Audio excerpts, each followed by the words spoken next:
Welcome to the Fantasy Champions Fantasy Football Podcast. What do we got today, Rick? We got our Week 12 news and injury report. Welcome to the Fantasy Champions Fantasy Football Podcast. Here's your host, Morgan Colby and Rick Lemon.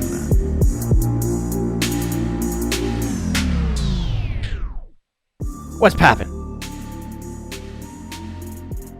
What's up? It's time to talk about fantasy football. Let's just do it, bro. I wonder what people think that, like, I wear the same clothes over and over again anyway. But, like, on the podcast, every week, there's, like, two outfits. I wonder if they're like, dude, does he wash his clothes? I do. You do. We just record 2 episodes in one day. You judging? Don't be a hater. Don't be a hater. Today, well, you know what? We'll start with this. My name's Morgan Colby. I got Rick Lemon with me. If you never listened to the podcast, those are our names. What's up? Be sure to smash the subscribe button. If it's your first time listener, don't even wait. Like, you're sitting here waiting to see if this is good content. You're like, wow, are they going to talk about things that are good? Don't even wait. Just hit subscribe. It's easy. Just do it. I'll probably say it again in like maybe 2 minutes. But today we have our news and injury report. As I said, we record this two times. No, we don't record this show 2 times. We record 2 episodes in one day. Yes. So that means this episode was recorded on Wednesday or Thursday. Yesterday was Thanksgiving, so I'm going to say that it was Wednesday. But anyway, so if there is news that has happened that we don't cover, that is why. But we're gonna get to some news, some injuries around the league, and just discuss what your next steps are and all that good stuff. If you've been here for the entire ride, you know what you're getting in this episode. Yes, 100%. So let's jump right in. Before we do that, check out our website at thefantasychampions.com. Follow us on Twitter at the FFChamps, on Instagram at thefantasychampions. Like us facebook.com/thefantasychampions. If you're listening on Apple Podcasts, Spotify, Stitcher, or any other major podcasting platforms, leave a review, share this podcast with your friends, and once again, subscribe. Just do it. If you're listening on YouTube or watching on YouTube, sometimes people, do you listen to podcasts and not watch the YouTube portion? Or do you just go on YouTube? Sometimes. And watch the entire... I watch podcasts. I used to listen to podcasts on a podcasting app, and now I watch them. I'm like a psychopath that spends an hour staring at a screen watching podcast. I don't understand. Yeah. I find it much more entertaining. It's like a full television show. Anyway, if you're watching on YouTube, subscribe. Smash the subscribe button. Kill it. Murder it. And then... like and comment down below. Yes. If we hit 1,000 subs, I'll shave Rick's head. Can't shave my head. Be a fight. I'm entering my 30s very soon. That's nuts, in 3 years. So I think like right over here. I don't know if it's bald. It's not a bald spot yet, but it could be. You're approaching it. It's very close. So I can't shave my head. Because if I did, I'd just be advancing the baldness process. Right. You're a young kid, essentially. But not really, though. I'm younger than you, yeah. He's like, yeah, younger than you, yeah. So let's jump right into our news and injury report from around the league. This episode should be relatively quick. Always say that, but not a lot of information to get to on this episode. So we'll start with the first piece of news that is surrounding Joe Mixon.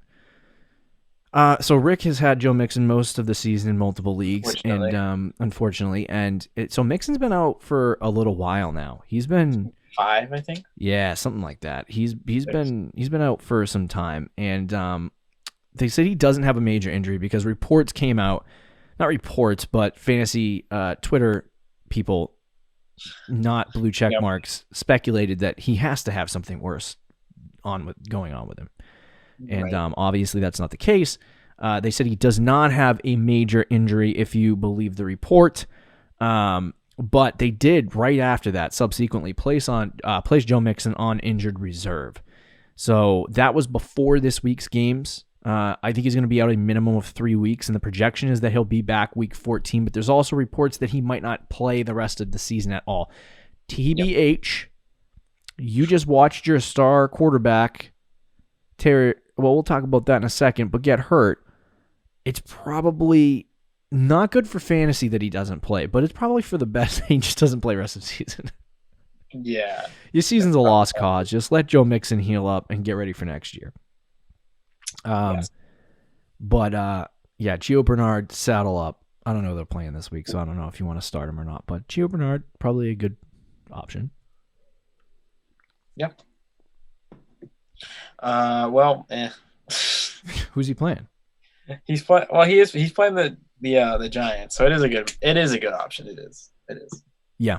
So last week, I was playing Gio, and I was like, is he gonna go off? And then he had 7 fantasy points. I was like, yes. Yeah, I know. It's just matchup with him, but with Burrow out, it's just he literally got 6 points in the first quarter. That's what was making me nervous. Yeah, and the rest of the game is garbage. And again, Joe Burrow is out, so it's like the other issue that you have is not only that Burrow is out, which we'll talk about later, but it's the fact that the team is probably going to be playing from behind, which limits Gio, but he also is like the pass catching back anyway for them. Yeah. So I don't know if that really hurts or hinders him in any way. But yeah, sad news on the Joe Mixon front. Hopefully he's not out for the season. Yeah, I hope not. But with Burrow, kind of that's selfish, bro. Yeah, just with because what happened with Burrow, which we'll talk about. But good. I think there's a legitimate chance he doesn't play again this year. Yeah, I would agree with that. He might come back week 14, but I just don't understand. Like for me personally, like fantasy football wise, I want him to come back so we can play and you can use him in fantasy. But I just it's probably for the best that he doesn't. For the sake of the team, if you're talking NFL. But obviously I want to come back for fantasy because I'm selfish. Rex Burkhead blew out his knee, left week 11 against the Texans. His knee was, it took me 3 seconds to figure out that was a torn ACL. Yeah, it was a rough play. I went in I went all in for you, Rex, this week. He not only tore his ACL, he tore his ACL on the goal line. Yeah. That stinks. Was it on the goal line or wasn't it? Maybe it wasn't on the goal line. I could be wrong, but I think it was like it was on somebody's goal line. It was in their own territory. Somebody's goal line. I don't know. Anyway, yeah, so Burkhead, obviously that doesn't affect things, maybe gives like a little bit of a roll to Sony. Now he's back. But outside of that, I don't think you're going to see him get much of a role. Right. What's the next piece of news? We got, so what we were referring to earlier was NFL Network's, I want to say his name right, Mike Garafolo, right? Garafolo, okay. He said Joe Burrow's multi-ligament knee injury suffered Sunday against Washington is comparable to Carson Wentz's 2017 knee injury, the year that he was projected to win MVP, and then he hurt his knee and really hasn't been the same player since. So I don't want good news. That's put any bad juju on Burrow because I love Joe Burrow and I hope he comes back 100%. But I mean, we could realistically see him not play again until like midway through next season. Like it's a serious injury. Yeah, because he not only tore his ACL, but then he also tore his ACL, MCL, and then he didn't tear his PCL, but he damaged it in some way. I don't remember. That could be wrong. Man. So it's a pretty gruesome knee injury. I was physically angry because the Bengals are freaking morons. This feels like an Andrew Luck thing all over again. I know, and they let him get pounded into the turf every single play, and they didn't do anything to change it. Yeah, like I understand it's football. I understand it's football, and there's only so many things you can do. But like, wasn't there a game where he threw it 60 times? Something like that. Yeah, like they put everything into Burrow, and it's like, this is what you get, Cincinnati. Yep. They got to run the ball more and build that offensive line. And like I'm usually a big component when it comes to team building to build a defense. But man, I would if you have Joe Burrow and this sort of thing just happened to him, you got to build that offensive line, man. You cannot be allowing him to get hit as many times as he does because he's been getting hit all year like this. Yeah. It's not good. But obviously that, like we were talking about, hinders the entire Bengals offense. I think Tyler Boyd, who's been having a spectacular season, that probably kills a little bit of his fantasy value. Same with Higgins. He gets even worse. Like it sucks. If you have any of those players, it's terrible. And then obviously we just discussed probably no on Gio Bernard. Maybe. Yep. He's a maybe. Yeah, he gets hit a little bit, but he could still be decent. Yeah. But the entire offense as a whole is just like kind of dead at this point. Falcons coach Raheem Morris said Julio Jones could be a game time. I still can't get over the Falcons coach thing because I'm still. I know. I was gonna say that sounds so weird. I'm like, wait a minute, isn't that his defensive coordinator? Oh yeah, it is. He said Julio Jones could be a game time decision on Sunday. He tweaked his hamstring during his week 11 matchup. So keep an eye on that. I mean, if that happens, saddle up the Calvin Ridley shares. I'm not rooting for it because I love Julio Jones, but like I have Calvin Ridley. You still trust like Matt Ryan though to do good without Julio because he's been awful all year without Julio. Yeah, but that doesn't matter. It does. It not doesn't for Calvin matter. Ridley. It doesn't. Like Ridley will still get involved a lot. And he'll still get a lot of catches, but it might hinder like him getting a touchdown. He'll still get 12 points. I'm all right with that. I'll take it. To get 12 or 18 though? Say it again. I mean, I love 18. 12 or 18? I don't know. I honestly think he does better with Julio in there, to be honest. He doesn't get as many targets. He gets but touchdowns wise, like he's I like targets, bro. Okay. Give me whatever. Targets. Touchdowns gets you more points. Yeah, it's so true. I think my fantasy team scored like all of the touchdowns for my fantasy team were scored by my quarterback this week. That's sad. In the home league. I was kind of upset. I just sit here and wait for my team to start scoring touchdowns while everyone else gets touchdowns. Yeah. And I'm just sitting here getting yards. Yards. Let's go. Oh, God. Tua Tagovailoa will remain the Dolphins starting quarterback after being benched in week 11. So there's speculation that it was an injury or that he was hurt. And then they weren't saying anything and yada, yada, yada. And then after the game, it was, no, I benched him because he sucks. Yeah. Which is kind of weird. I'm not going to lie. Like, if you have a rookie quarterback that struggles in a game, and your first response is, the Dolphins are so used to just outright benching guys. Yeah, I don't know if that's going to be – I mean, we'll see how it plays out. I don't know if that's a great sign, but at least he's going to bounce back this week, 100% guaranteed. The hard part is that their best chance to win now is Fitzmagic, unfortunately. Yeah, I don't know. I think Tua is good, and he has been good. Yeah. But I think that next year it'll be his team, obviously. But I think they're starting to realize right now that their offense moves more efficiently with Ryan Fitzpatrick. Yeah, I mean, you definitely could be right. He'll have a bounce back week this week though, because he's playing the Jets. So just give him the week off. Yeah, no, bro, this is his chance to bounce back. He's gonna get all of his confidence back because he's gonna throw 3 touchdowns and 200-something yards. Oh yeah, definitely. Bears coach Matt Nagy said the team is still evaluating the statuses of both Nick Foles and Mitchell Trubisky for Week 12 against the Packers. Now, I have a question. If neither one of these guys play, do you sit Allen Robinson this week? Because I'd think about it. This week, he's got a tough matchup. If you have a better option, yes. But if you don't, then don't go out of your way. I have a question for my own benefit. So they're playing Green Bay this week. Which is Jared Alexander, who has been underratedly maybe a top 3 corner in the NFL this year. No one talks about him either. I saw a list of like top 10 corners in the NFL. He wasn't even on the list. I'm like, whoa, okay. Yeah, he's been playing like a top 5 corner. Yeah, so he's been shutting down most people that he faces, and he's been shadowing receivers. So Allen Robinson's going to be shadowed. in this game by Jair Alexander, and I would not be surprised if he only catches 4 passes, especially if Foles and Trubisky are both out, and they have to turn to a practice squad quarterback. That would suck. But so I have Sammy Watkins. No, I'm not going to start him. Debo. No, I'm not going to start him. And then Michael Pittman against Tennessee. That would probably be your option. Yeah, I'd probably go Pittman. It just makes me sick.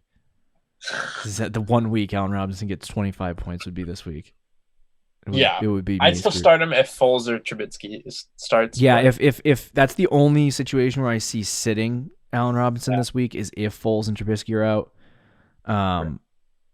But I mean, Matt Nagy's a complete brick, so he could ruin Allen Robinson this week because they can't throw him the football. Right. Yeah. Whatever. I don't know. I'll make that decision when the time comes. But yeah, keep an eye on the situation with Nick Foles and Mitch Trubisky as the week goes along.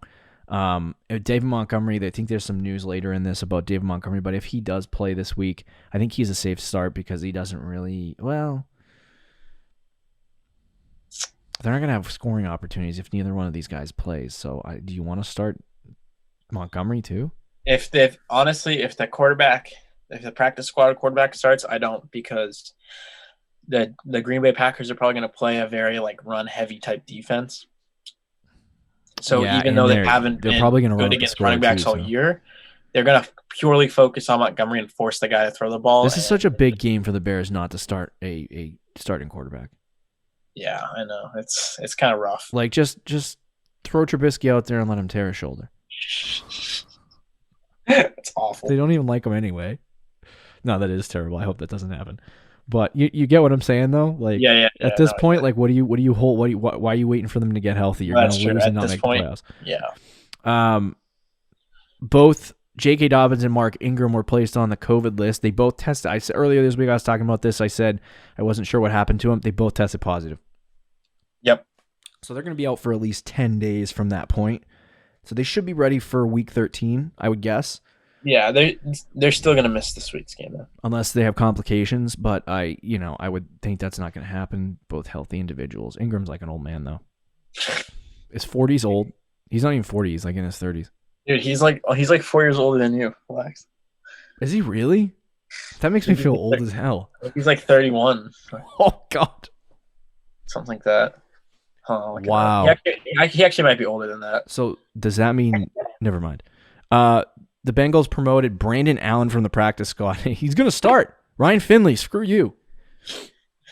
Brandon Allen getting the start. He played for Denver last year. Is that correct?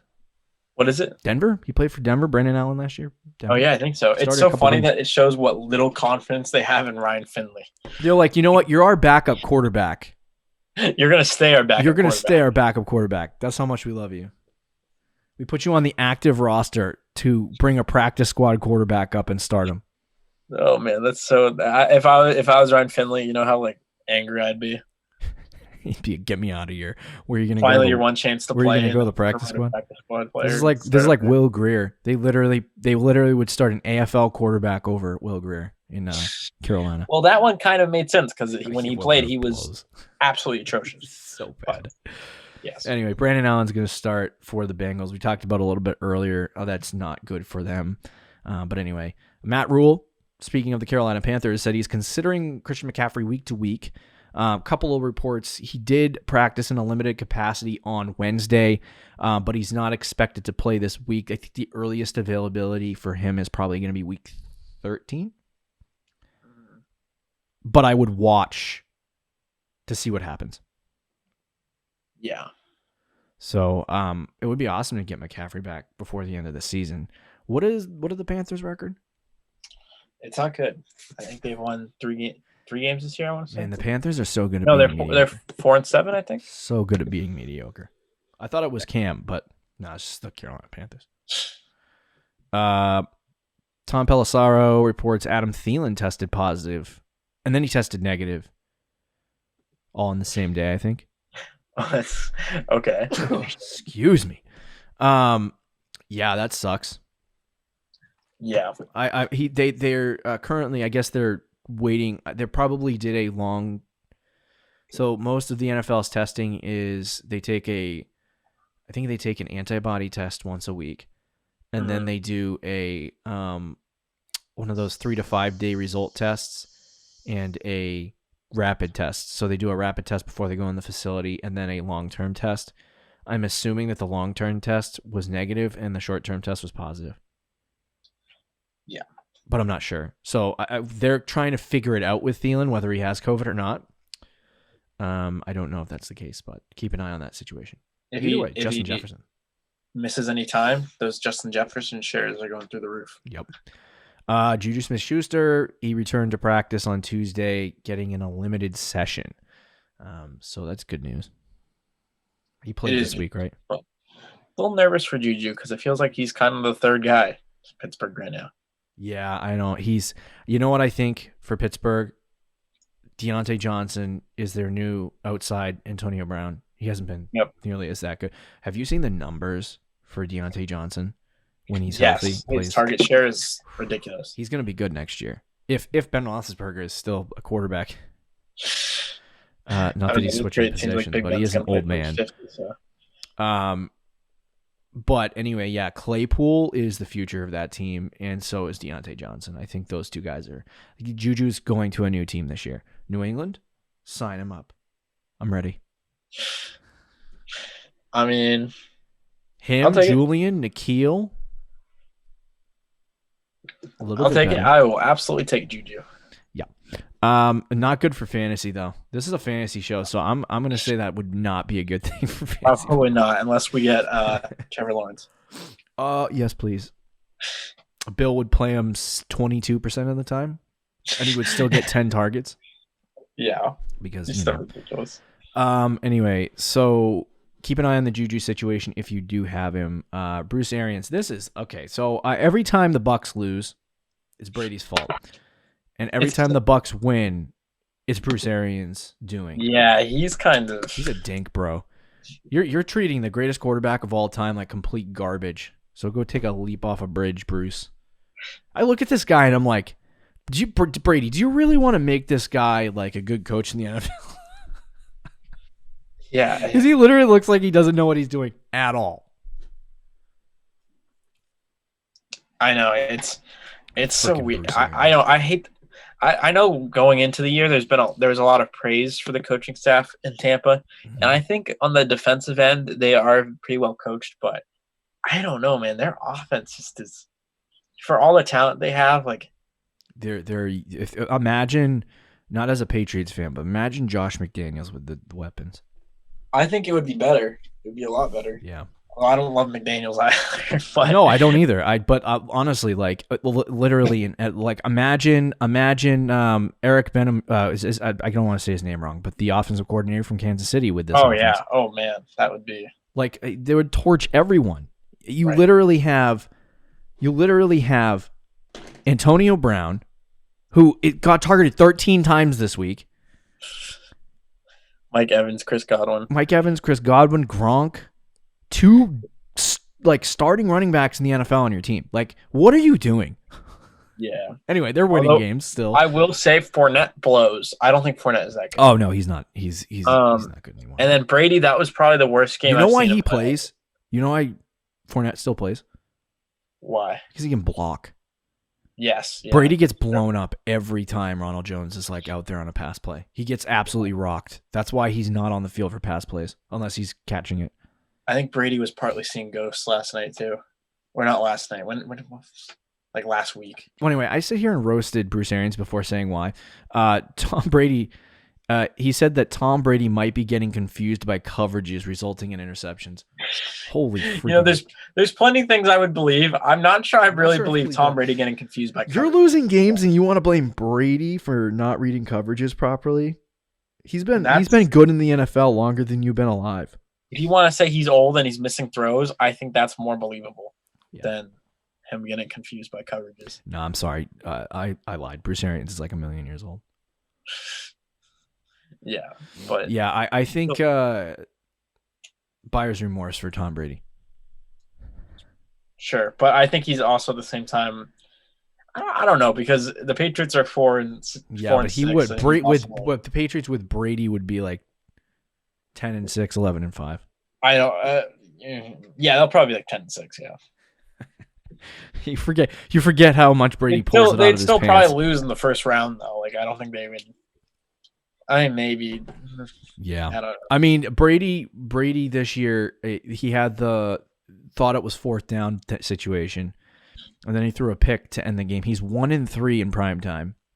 And when it's not primetime, though, he looks like Tom Brady from 5 for 5. Wait, not 5 for 5. He's 5 touchdowns, 5 interceptions. Yeah. So when it's not primetime, he has what? 20 touchdowns and 4 picks? I 100% believe this team, even if they somehow like magically make it to the NFC Championship game, they're gonna get trounced by whoever they play. Agree. They're gonna get killed. I think the team has potential to be a Super Bowl type team, but I think they're gonna make the playoffs and probably lose in the first game they play. Agreed. All right, let's talk about a bunch of practice. I guess mostly practice reports. Really quickly. So John Brown did not practice Wednesday. Austin Eckler returned to practice Wednesday. He's not expected to play this week. Terry McLaurin was limited in Tuesday's practice with an ankle injury. That's one piece that I meant to take out because they play on Thursday night. Yeah, they already played, yeah. The Seahawks coach Pete Carroll said Rashad Penny could resume practice this week. I believe he did. So I would just check the practice reports for the Seattle Seahawks with Pete Carroll. The 49ers designated Raheem Mostert to return from injury and from injured reserve, and they also designated Jeff Wilson Jr. to return from injured reserve. So they get both running backs back this week, which is good news for the 49ers. Don't love them against the Rams. No, don't love them against the Rams at all.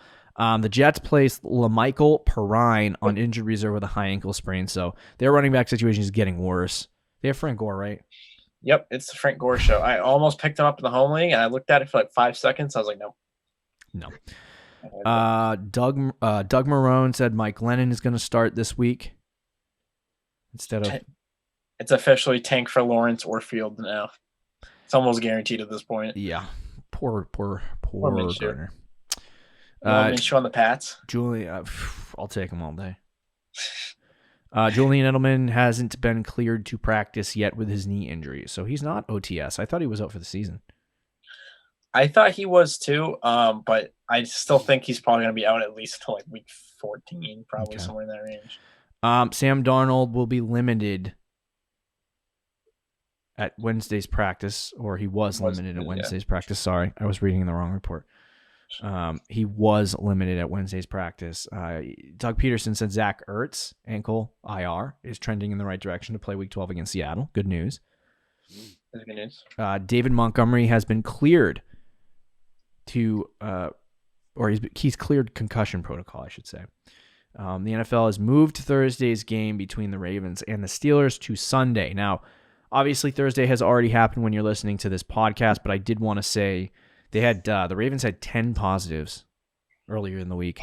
They did? Yeah, 10 positives. So I don't know how many of them were false negatives or false positives or whatever.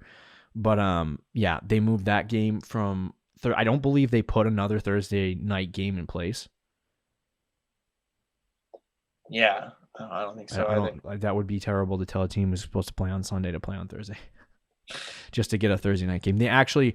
I would not be surprised if they move the 4:00 game on Thanksgiving to.